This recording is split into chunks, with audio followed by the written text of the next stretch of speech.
Hello नमस्कार दोस्तों, स्वागत है आपका सिविल्स एजुकेशन में। करंट अफेयर्स कंटिन्यू करना है हम लोगों को और 15 अप्रैल तक हम लोगों ने देखा था। ठीक है, इस वीडियो में रहेगा 16 अप्रैल से 23 अप्रैल तक। ये वीक थर्ड का करंट अफेयर्स है। बाकी जो पीडीएफ है इसके आगे वाली वो मैं कंटिन्यू कर रहा, वो जल्दी से रिकवर कर लेंगे हम लोग। ठीक है, अब तो मई मंथ चलने लगा है तो उसकी दिक्कत नहीं है, वो कवर हो जाएगा। और जितना भी ये करंट अफेयर्स हम लोग पढ़ रहे हैं इसको रिवाइज भी करते रहिए। इस चैनल पे अगस्त 2023 से करंट अफेयर्स कंटिन्यू है। ठीक है, और अभी अप्रैल 2024 चल रहा है, तो ये करंट अफेयर्स वीकली बेसिस पे कंटिन्यू रहेगा। तो इनको देखते रहिए पीडीएफ के माध्यम से या फिर वीडियो के माध्यम से। ठीक है, तो पहला टॉपिक हम लोग शुरू करते हैं। ज्वालामुखी भंवर वलय वोल्केनिक वोर्टेक्स रिंग्स, ये क्या चीज़ है? रिंग्स है, मैं समझ में आ रहा, कोई छल्ले वाली बात हो रही है। ठीक है, इसको भी इमेज के माध्यम से दिखाते हैं तो क्लियर हो जाएगा। देखिए, बहुत सारे वोल्केनो ऐसे हैं, जैसे हम लोग वोल्केनो के टाइप्स पढ़ते हैं, बहुत सारे टाइप्स हैं, अलग अलग रीजन में अलग अलग तरीके से ये वोल्केनो है। इनमें से कुछ वोल्केनो ऐसे हैं जिनके ऊपर से, जिनकी माउथ से रिंग का फॉर्मेशन होता है, जैसे सिगरेट पीने वाले छल्ले बनाते हैं ना, उसी तरीके का ये सीन है। तो यहाँ पे करंट अफेयर से क्वेश्चन यही बन सकता है कि ये वोर्टेक्स रिंग फॉर्मेशन जो होता है वो किस यहाँ पे वोल्केनो से हुआ है। ठीक है, रिसेंट में। और बाकी जो बेसिक चीज़ें हैं ज्वालामुखी के बारे में वो तो हम लोग देख ही लेंगे। इसको पहले इमेज में देख लीजिए तो और क्लियर हो जाएगा। ये देखिए, मैं यहाँ पे इमेज इंसर्ट किया हूँ, ये आपको दिख रहा है, ये आपको रिंग्स दिख रहा है। ठीक है, तो ये रिंग्स यहीं से निकले, ठीक है, माउथ से निकले, क्रेटर से निकले। यहाँ पे एक इमेज और है, यहाँ पे देख लीजिए, ये माउंट एटना की इमेज है। ठीक है, ये न्यूज भी माउंट एटना से ही है, क्योंकि इसकी कुछ खास बातें हैं इस वोल्केनो में। आपको देखो यहाँ पे बहुत सारे क्रेटर्स दिख रहे हैं। ठीक है, एक ही वोल्केनो में यहाँ पे कितने क्रेटर हैं? बहुत सारे क्रेटर हैं। इसमें हम लोग 5 क्रेटर पढ़ेंगे अभी। तो ये इस वोल्केनो की अपने आप में एक विशेषता है कि कौन से वोल्केनो में 5-5 क्रेटर हैं। और माउंट एटना के बारे में हम लोग जानते हैं कि ये मोस्ट एक्टिव वोल्केनो में से एक मानी जाती है।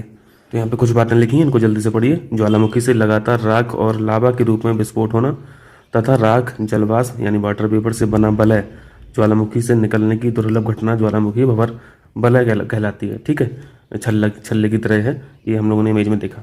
एग्जाम्पल क्या है? माउंट एटना, न्यूज में यही था, यूरोप मोस्ट एक्टिव वोल्केनो के रूप में हम लोग इसको जानते हैं। कुछ बातें यहाँ पे माउंट एटना के बारे में देख लीजिए, विश्व के सबसे बड़े ज्वालामुखी में से एक है।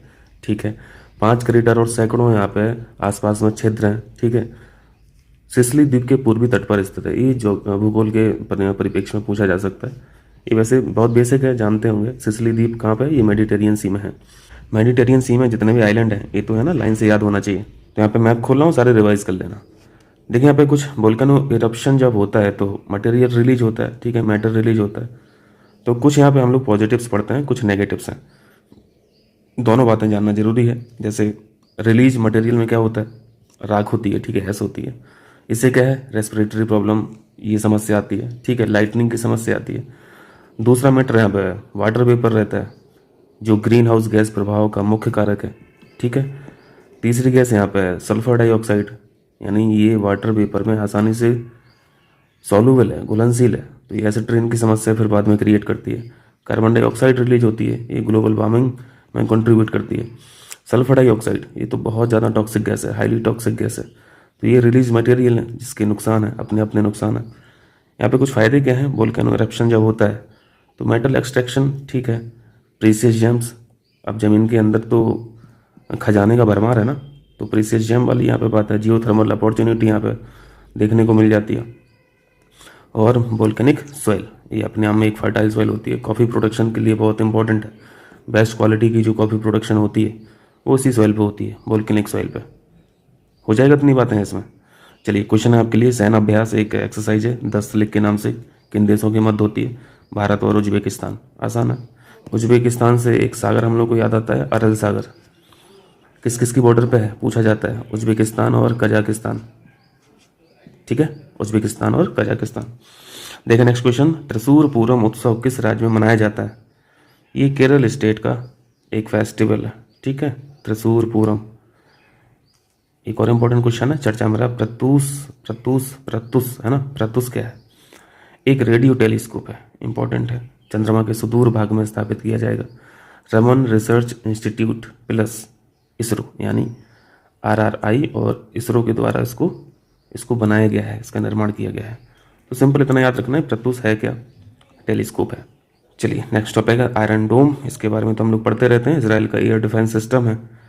और इंटरसेप्ट करता है ना, अगर बाहरी कोई मिसाइल है तो उसको इंटरसेप्ट करके आयरन डोम उस मिसाइल को डिस्ट्रॉय करता है, यही काम है। तो ठीक है, ये बात तो बेसिक है, जानते हैं हम लोग। इसराइल का एयर डिफेंस सिस्टम जो है उसका नाम आयरन डोम है, सतह से हवा में मान करने वाली वायु सुरक्षा प्रणाली। ठीक है, रॉकेट को इंटरसेप्ट करता है। इतने दायरे में सुरक्षा है आयरन डोम से, 4 से 17 किलोमीटर की रेंज में अगर कोई रॉकेट है तो ये इसको इंटरसेप्ट कर लेता है, मतलब पकड़ लेता है, कैच कर लेता है, फिर उसको फिर डिस्ट्रॉय करता है। मोबाइल से ऑपरेटेड है, मोबाइल से भी ऑपरेट हो जाता है। हमारा क्या है, हमारा भी एक एयर डिफेंस सिस्टम है, इंद्रजाल। ठीक है, भारत का पहला स्वदेशी ड्रोन रक्षा ये सिस्टम है। वैसे क्वेश्चन पूछा जा चुका है, आगे भी पूछने की संभावना तो रहती है। ग्रेने रोबोटिक्स द्वारा डिज़ाइन किया गया, इसको विकसित किया गया। यहाँ पे ये चीज़ इंपॉर्टेंट हो जाती है। ठीक, तो यहाँ पे अगर DRDO लिखा रहे ऑप्शन में, इसरो लिखा रहे तो थोड़ा सा ध्यान रखिएगा। 1000 से 2000 किलोमीटर क्षेत्र की रक्षा करने में सक्षम है, ये हमारा दायरा है, ये इंद्रजाल का दायरा है सुरक्षा करने का। ठीक है, तो अच्छा खासा है दायरा। तो यहाँ पे एक बात आपको रेंज याद रखनी है, दूसरी बात स्वदेशी है, तीसरा नाम इंपॉर्टेंट है कि नाम क्या है, इंद्रजाल और ग्रेने रोबोटिक्स। ठीक है, हमारे पास एक और है S-400 ट्रैम्प मिसाइल प्रणाली। खैर ये हमारा स्वदेशी नहीं है, ये रसिया के द्वारा बनाया गया है। देखा होगा आपने पिछले के करंट अफेयर्स में, तो मैं इमेजेस वगैरह से आपको दिखाया हूँ, उसको लगा दूंगा इमेज इसकी भी।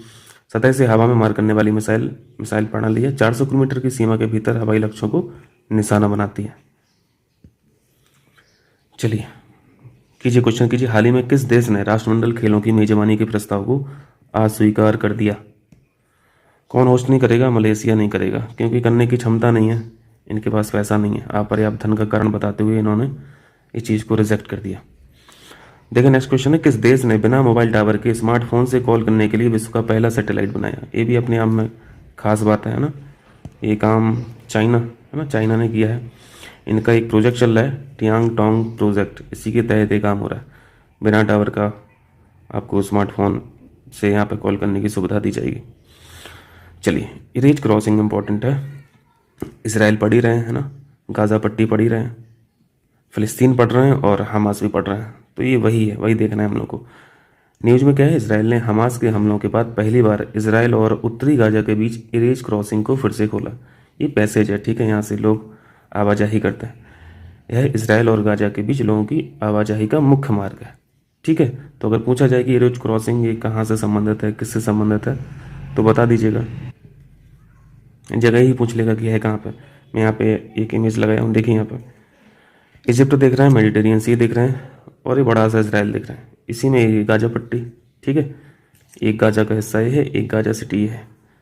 तो ये आपको जो दिख रही है, मैं यहाँ पे मार्क कर दे रहा हूँ, ये देखिए, ये जो आपको क्रॉसिंग दिख रही है, पैसेज है, ये इरेज क्रॉसिंग है। ठीक है, इसी को खोल दिया जाता है और लोग इधर से उधर जा सकते हैं।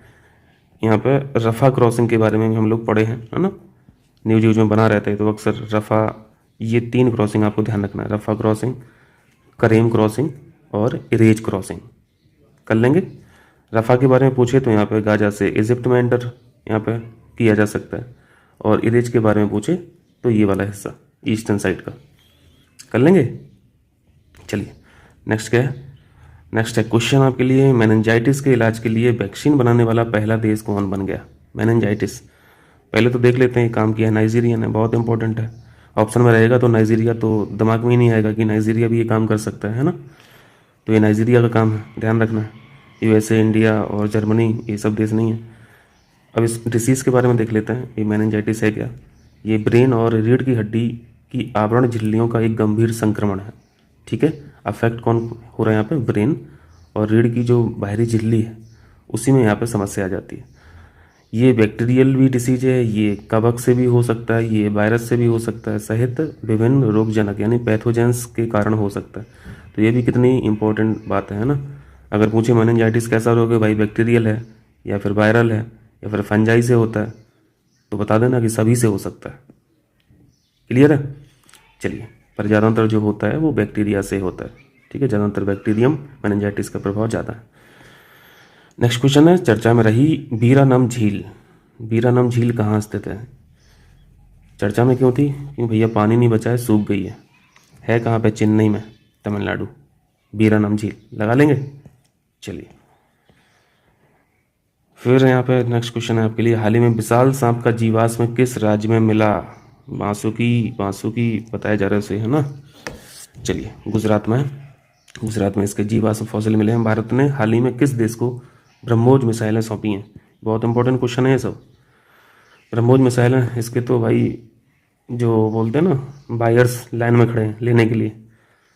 फिलीपींस को अभी दी गई है।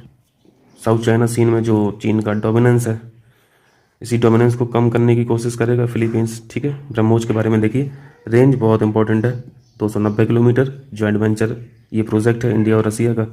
दो नदियों पे इसका नाम है, ये भी हम लोग जानते हैं, ब्रह्मपुत्र। ब्रह्मोस में जो ब्रह्म है ब्रह्मपुत्र, और दूसरी नदी है मोस्कावा। ये रसिया की नदियों के नाम पर इस मिसाइल का नाम है, ठीक है। गति याद रखना 2.8 मैक। दुनिया की सबसे तेज क्रूज मिसाइल है ब्रह्मोस। हो जाएगा। मल्टी प्लेटफॉर्म मिसाइल है, ज़मीन से दाग दो, हवा से दाग दो, समुद्र से भी दाग दो, और ये फायर एंड फॉरगेट पर काम करती है। इसका मतलब समझते हैं? इसका मतलब है कि इसको गाइड करने की ज़रूरत नहीं होती है, ठीक है। गाइडेड मिसाइल नहीं है, मतलब दिशा देने की ज़रूरत नहीं होती है, मार्गदर्शन की ज़रूरत नहीं होती इस मिसाइल को। एक बार बटन दबा दिया, टारगेट सेट कर दिया, तो वो जाकर वहीं पर दब जाएगी, ठीक है। चलिए, अब यहाँ पे साउथ चाइना सी की बात हुई है, तो ये देख लीजिए, यहाँ पे ये आइलैंड के बारे में पूछा जाता है, लोकेशन। ये पारासिल आइलैंड है और स्पार्टले आइलैंड है, इन दोनों को ध्यान रखना। ये कहाँ पे? साउथ चाइना सी में। ताइवान की स्थिति देख लीजिए, फिलीपींस यहाँ पे है, इन्होंने अभी लिया है ब्रह्मोस मिसाइल। कर लेंगे। चलिए, पद्म पुरस्कार 2024 की घोषणा भी हो गई है, नाम भी आ गए हैं किस किस को मिलेगा। अब डिस्ट्रीब्यूट हो चुके हैं नहीं, ये मुझे नहीं पता, बट उससे मतलब नहीं है ना, क्योंकि नाम तो पता ही चल गया ना किस किस को मिलेगा, तो वही देख लेना हम लोगों को। 132 लोगों को मिला है पद्म पुरस्कार। जो होते हैं, पद्म विभूषण होता है, पद्म भूषण होता है, पद्म श्री होता है। सबसे बड़ा पुरस्कार पद्म विभूषण, पद्म पुरस्कार होना, उसके बाद फिर पद्म भूषण होता है, फिर पद्म श्री होता है। तो जो ज़्यादा बड़ा है पुरस्कार वो कम लोगों को मिलता है ना। तो ये डेट आपको याद रखना है। पद्म विभूषण कितने लोगों को मिला? 5 लोगों को। पद्म भूषण 17 लोगों को मिला, और पद्म श्री 110। टोटल हो जाता है 132, ठीक। इतनी बातें क्लियर है। अभी पद्म विभूषण जो 5 लोगों को मिला, इन 5 लोगों को देख लेंगे, और उसमें से कुछ ऐसे भी लोग हैं जो बाहर के हैं, विदेशी हैं या फिर एनआरआई हैं, तो उनको भी थोड़ा सा देख लेंगे। जो बहुत इंपॉर्टेंट फैक्ट है उनको मैंने मार्क कर लिया है। पुरस्कार विजेताओं में 30 महिलाएं हैं। अगर पूछे पद्म पुरस्कार जो 132 लोगों को मिला है, इनमें से महिलाएं कितनी हैं? 30 लगा देना, ठीक है। पोस्थुमसली कितने लोगों को मिला है 132 में? मरने के बाद कितने लोगों को मिला है प्राइस? तो 9 लगा देना है, ठीक है। और एनआरआई और विदेशी लोगों की संख्या है 8, ठीक। ये 3-4 फैक्ट यहाँ से हो गए। 30 महिलाएं हैं, 9 पोस्थुमसलियों को मिला, और 8 एनआरआई विदेशी हैं। अभी जो 5 प्राइज मिला है पद्म विभूषण, इन 5 लोगों को देख लीजिए। बैजंतीमाला बाली तमिलनाडु की हैं, कैनिडेला चिरंजीवी आंध्र प्रदेश के हैं, former vice president M Venkaiah Naidu, इनको भी मिला। ये बिंदेश्वर पाठक, इनको तो जान रहे होंगे, है ना, सोशल वर्कर हैं, इनको पोस्टमोस्टली मिला है, ये बिहार के हैं। और पद्मा सुब्रमण्यम तमिलनाडु से कितने लोग हो गए? 2 तमिलनाडु से हो गए, 2 आंध्र प्रदेश से हो गए, और 1 बिहार से हो गए। कठिन क्वेश्चन अगर पूछेगा तो स्टेटमेंट में पूछ सकता है कि उत्तर प्रदेश से कोई है या फिर नहीं है, तो उत्तर प्रदेश से कोई नहीं है, ठीक है। पद्म विभूषण में भी नहीं है, और पद्म भूषण में भी नहीं है। उत्तर प्रदेश से जो लोग हैं वो पद्म भूषण में है, सॉरी पद्म श्री में है, ठीक। चलिए, तो अभी आपने एनआरआई वाला फैक्ट देखा था, एनआरआई कितने हैं? एनआरआई 8 है ना। तो इन 8 के मैंने यहाँ पे नाम लिखे हैं जो अलग अलग देश से बिलोंग करते हैं। जैसे ताइवान के हैं श्री यंग लिऊ, बाकी नाम मैं यहाँ पे लिखा हूँ, यहाँ पे देख लीजिए। फिर वापस चलते हैं। एक यंगलू हो गए, ठीक है, ये ताइवान से हैं। दूसरे हैं ये चार्लोट चौपिन, ये फ्रांस से हैं। पियरे सिलेवन फ्रांस से हैं। ससेंद्रन मुथुवेल, ये ऑप्शन में नाम दिखेंगे, ठीक है। तो एक बार नज़र अगर रहेगी तो कल ले जाएंगे क्वेश्चन। ये पपुआ न्यू गिनी के हैं। फ्रेड नेग्रिट, ये फ्रांस से बिलोंग करते हैं। रवि प्रकाश सिंह एनआरआई हैं, मैक्सिको में रहते हैं। किरण व्यास फ्रांस में रहती हैं। रिजवाना चौधरी ये बांग्लादेश से। ये टोटल 8 लोग हैं, ठीक है। 8 में से 7 लोगों को पद्मश्री मिला है, और 1 लोगों को, ये जो पहले वाले हैं ताइवान वाले, इनको पद्म भूषण मिला है, ठीक। अब आइए यूपी का यहाँ पे डेटा क्या है। यूपी में देखिए, यूपी में ना तो किसी को पद्म विभूषण मिला है और ना ही पद्म भूषण मिला है। उत्तर प्रदेश से जो भी लोग हैं उनको मिला है पद्मश्री, ठीक है। और ऐसे लोग हैं 12 ही लोगों को पद्मश्री मिला है, जिसमें से खलील अहमद हैं, नसीम बानो हैं, रामचेत चौधरी हैं, रामकृष्ण धीवन हैं, राजा राम जैन हैं, गौरव खन्ना, सुरेंद्र मोहन मिश्रा, राधेश्याम पारिक। तो ये सारे देख लेना एक बार, ठीक है। तो ये टॉपिक हो गया, कुछ और बचा है? हाँ, यहाँ देखिए, sustainable finance for tiger landscape conference. Tiger की बात है भाई, 1973 पढ़ते ना हम लोग project. Sustainable finance for tiger landscape conference, Bhutan सरकार ने इस कॉन्फ्रेंस की मेजबानी की। इंपॉर्टेंट है। कॉन्फ्रेंस में क्या किया गया है? यहाँ पे पैसा जुटाने की बात की है इनके संरक्षण के लिए, टाइगर की। भूटान सरकार द्वारा संपूर्ण एशिया में बाघों और उनके आवासों के संरक्षण के लिए आगामी दशक में $1 बिलियन जुटाने के लिए आह्वान किया गया। कॉन्फ्रेंस की जगह याद रखना, भूटान सरकार ने ऑर्गेनाइज किया।